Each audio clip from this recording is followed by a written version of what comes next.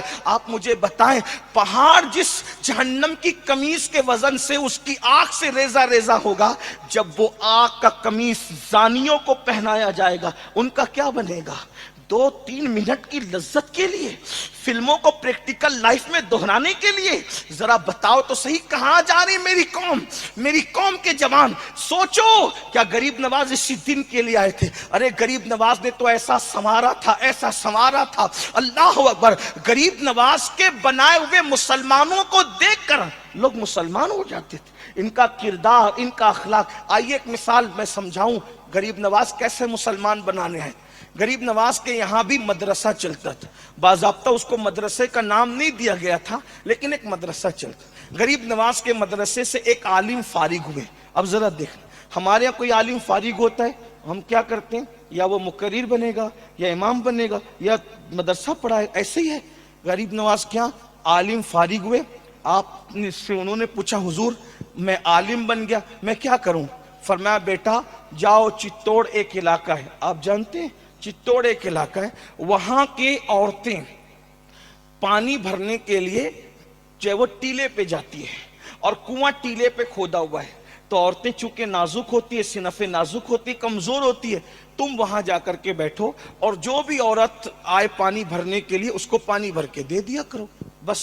لیکن بیٹا اس کے عوض میں کچھ قبول نہیں کرنا، کیونکہ ہم مسلمان جب کسی پہ احسان کرتے ہیں تو احسان کے بدلے میں کچھ قبول نہیں کرتے، کیونکہ ہم جو کرتے ہیں اس کا صلہ اپنے اللہ سے طلب کرتے۔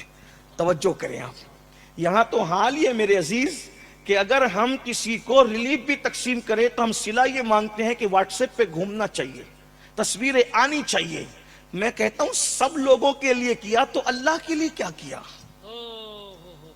ہم نے سب کے لیے سب کیا، اللہ کے لیے کچھ نہیں کیا۔ بے وفا دنیا کے لیے سب کچھ کیا۔ اندازہ کریں جو جیتے جی تمہاری بیماری میں کام نہ آئے وہ مرنے کے بعد تمہیں صلہ کیا دیں گے؟ غالب کہتے ہیں ہم نے مانا کہ تغافل نہ کرو گے لیکن خاک ہو جائیں گے ہم تم کو خبر ہونے تک۔ ہم کو ان سے وفا کی ہے امید جو نہیں جانتے وفا کیا ہے۔ عام انسان کی شہرت کے لیے سب کچھ کرنے والوں، وفا کو پیدا کرنے والے خدا کو راضی کر لو، دنیا بھی کامیاب آخرت بھی کامیاب۔ واللہ ورسولہ احق ان یرضوا، اللہ اور اس کا رسول زیادہ حقدار ہے کہ انہیں راضی کیا جائے۔ یہاں تو واٹس ایپ، فیس بک اور یہ اور وہ اور دنیا نام کے لیے مرنے والوں، جب مرو گے تو پہلے نام ہی چھینا جائے گا، نام سے پکارا نہیں ہوگا کہ امین القادری کو اٹھاؤ، امین القادری کو نہلاؤ، امین القادری کو نہیں لوگ کہیں گے میت کو اٹھاؤ، میت کو نہلاؤ، میت کو قبر میں لٹاؤ۔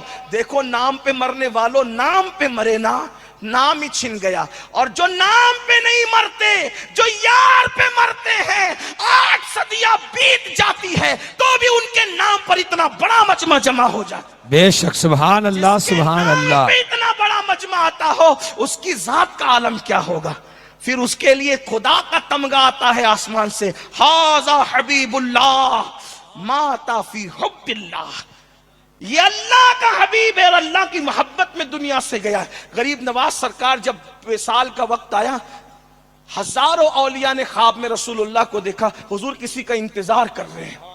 پوچھا حضور آپ کس کا انتظار کر رہے ہیں؟ کہا میرا بیٹا معین الدین کے استقبال کے آیا، ان کی روح کا استقبال عالم بالا میں ہو رہا ہے۔ غور تو فرمائیں یہ مقام ملتے ہیں۔ طرز یہ کر رہا تھا کہ انسان سب کچھ دنیا کے لیے کرتا ہے، نام کے لیے کرتا ہے۔ میرے آقا صلی اللہ علیہ وآلہ وسلم کے دیوانوں کچھ اللہ کے لیے بھی کرو، اپنی زندگی کے اندر اللہ کو راضی کرو، خدا کو مناؤ تو بات دور نہ نکلے۔ میں عرض آپ کے سامنے یہ کر رہا تھا کہ سرکار غریب نواز نے فرمایا بیٹا کوئی صلہ نہیں مانگنا، کوئی صلہ نہیں مانگنا۔ وہ چلے گئے، اور جا کر کے وہاں بیٹھ گئے ٹیلے پہ. عورتیں آتی ہیں پانی بھر بھر کے دیتے ہیں. اور ظاہر سی بات ہے آج جتنی نفرت اور کٹر پنتی کا معاملہ ہے اس سے زیادہ لوگ کٹر آج سے پہلے تھے. 800 سال 900 سال پہلے بڑے کٹر تھے لوگ, بڑا نفرت کا ماحول تھا. اچھا جہاں لوگ کم ہوں تو وہاں پھر چوہے بھی شیر ہوتے ہیں. ہاں عورتیں پانی بھرنے آتی, بھر کے جاتی, کوئی منہ جھوٹے منہ بھی نہیں پوچھتا کون ہو, کہاں سے آئے ہو, کیا ہے. مگر یاد رکھنا نفرتوں کے ماحول میں محبتوں کی اذان دینا اس لیے ضروری ہے کہ جب بھی نفرت اور محبتوں میں جنگ ہوتی ہے تو نفرتیں ہمیشہ ہار جاتی ہے اور محبتیں ہمیشہ جیت جاتی ہے. بے شک. اور صوفیہ کا پیغام محبت ہے, پیار ہے. ہمارے آقا یہی پیغام لے کر آئے تھے. ہم نفرت جانتے ہی نہیں, ہم نفرت نہیں جانتے, ہمیں صرف محبت, پیار, محبت, پیار. اس لیے کہ محبوب الہی سرکار نے فرمایا کانٹوں کے مقابلے میں کبھی کانٹے نہیں بچھانا. اگر کانٹوں کے مقابلے میں کانٹے بچھاؤ گے تو پوری دنیا کانٹوں سے بھر جائے گی. تو کانٹے بچھا کے سکون نہیں ملتا, کانٹے اٹھا کے سکون ملتا ہے.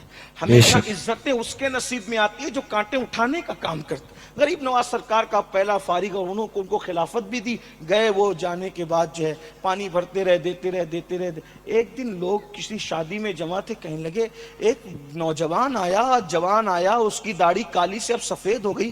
ہم نے کبھی اس سے پوچھا بھی نہیں کہاں سے آیا, کون ہو, کیا ہو. وہ پانی بھر بھر کے ہماری گھر کی عورتوں کو, بیٹیوں کو, بچیوں کو دیتا رہتا ہے. کبھی پوچھا اس سے؟ کہا چلو یار پوچھتے تو ہے وہ کون ہے, کیا ہے. برسوں بعد یاد رکھنا مہندی ہمیشہ فوراً رنگ نہیں لاتی, مہندی کا رنگ کچھ دیر کے بعد اثر کرتا. بے شک حق ہے. ہاں یاد رکھیے گا مہندی کا رنگ دیر سے چڑھتا ہے اور دیر تک رہتا ہے. اللہ اکبر. تو اس لیے اگر انسان چاہے نا کہ اپنے کام کا اثر دیکھے تو وہ مہندی کی طرح انتظار کرتا رہے, کیونکہ فوری طور پر مہندی کا اثر نہیں آتا. اللہ اکبر. تو پوچھنے لگے بھائی کہاں سے آئے ہو؟ اجمیر شریف سے آیا ہوں. کون ہو؟ غریب نواز کا شاگرد ہوں. یہ غریب نواز کون ہے؟ تعارف کرایا. یہ پانی بھر بھر کے ہماری عورتوں کو کیوں دیتے ہو؟ آنکھ اٹھا کر آج تک کسی عورت کو تم نے دیکھا بھی نہیں اور تم ان کو پانی بھر بھر کے دیتے ہو. کیا تقدس تھا جوانی میں. یہاں تو آج کل جسے دیکھو وہ گندی فلموں کے اندر الجھا ہوا ہے, جرائم کے اندر الجھا ہوا ہے. مسلمانوں اپنی حیثیت کو پہچانو, غور کرو. میرے عزیز یہ چڑیے اور کوے بھی کسی کے ننگے سطر کو نہیں دیکھتے. کتنے بے غیرت ہو گئے, چڑیا اور کووں سے بھی گر گئے. سوچو تو صحیح. بیت الخلا کی چپکلی کا حال بھی یہ ہوتا ہے کہ وہ الٹی لٹک کر سیدھا دیکھتی ہے لیکن تمہارے سطر کو نظر انداز کرتی ہے. یہ کام مسلمان کا تھا کہ مسلمان زنا ہوتے دیکھے, مسلمان جرائم ہوتے, مسلمان زنا کے مناظر دیکھے. کہاں ہو؟ اور پھر کس منہ سے دعویٰ کرتے ہو ہم حضور کا دیدار کریں گے جن آنکھوں نے زنا کے مناظر دیکھے ہو. مولا کائنات کا ایک قول میں نے ایک بہت بڑے صوفی سے سنا تو میرے دماغ کے دریچے جو ہے وہ زلزلے آ گئے اس کے اندر. مولا علی مشکل کشا سرکار سید السادات خاتم الولایت فاتح خیبر مولا مشکل کشا فرماتے ہیں میں نے کبھی قصدن خود کا سطر نہیں دیکھا. اپنے امام سے جا کے پوچھنا سطر کس کو کہتے ہیں, اس کی وضاحت نہیں کرتا. مولا مشکل کشا فرماتے قصدن یعنی جان بوجھ کر میں نے اپنے سطر کو نہیں دیکھا. لوگوں نے پوچھا یہ تو ضرورت بھی اور مجبوری بھی, کیوں نہیں دیکھا؟ فرماتے ہیں مجھے حیا آتی تھی کہ جن آنکھوں سے محبوب خدا کو دیکھتا ہوں ان آنکھوں سے اپنے سطر کو سبحان اللہ. جن آنکھوں سے محبوب خدا کو دیکھتا ہوں ان آنکھوں سے اپنا سطر کیسے دیکھوں. اندازہ تو کریں خود کا سطر دیکھنا ضرورت بھی ہے اور مجبوری بھی ہے. کہتے ہیں جن آنکھوں سے حبیب خدا کو دیکھتا ہوں ان آنکھوں سے خود کا سطر کیسے دیکھوں. آپ سے پوچھتا ہوں جن آنکھوں سے زنا کی فلمیں دیکھتے ہو ان آنکھوں سے قبر رسول اللہ کا دیدار کیسے کرو گے؟ جن آنکھوں سے جرائم کی فلمیں دیکھتے ہو ان آنکھوں سے رسول اللہ کی زیارت کیسے کرو گے؟ میری قوم کے جوان مجھ سے پوچھتے ہیں کہ سید کوئی راستہ بتا کہ ہمیں رسول اللہ کی خواب میں زیارت نصیب ہو. میں لوگوں کو یہی کہتا ہوں کوئی وظیفہ حضور کی زیارت کا اتنا مستند اور معتبر نہیں ہے. ایک وظیفے پہ عمل کر لو, سب سے آنکھیں بند کر لو, دیدار یار نہ ہوا تو پھر کہنا. سبحان اللہ. حرام کاموں کو سے اپنی آنکھوں کو بچا لو. حضور ارے میرے امام تو کہتے ہیں مٹ جائے یہ خودی تو وہ جلوہ کہاں نہیں. دریا دیکھو گے تو بھی جلوہ یار نظر آئے گا, سمندر دیکھو گے تو بھی جلوہ یار نظر آئے گا, گلاب کی پتیاں دیکھو گے تو بھی جلوہ یار نظر جس میں جلوہ یار نہ ہو، میرے امام کہتے ہیں وہی جلوہ شہر بشہر ہے، وہی اصل عالم دیر ہے، وہی نیر ہے، وہی بیر ہے، وہی پاٹ ہے، وہی دھار ہے۔ ہر سبحان جگہ اللہ تو انہی سبحان کا اللہ جلوہ۔ کوئی آنکھوں کو پاک تو کرے، صاف تو کرے، لیکن یہ سازش ہے۔ لوگ کہتے ہیں مسلمان کو مسلمان مت بننے دو۔ یہ گندی فلمیں دیکھنا تمہارا کام نہیں تھا، تم چیل کوے نہیں ہو، تم عقاب ہو، عقاب۔ اپنی حیثیت پہچانو، کیا ہو رہا ہے؟ اللہ اکبر، اس جوان کو کہا گیا ہے جوان تیری داڑھی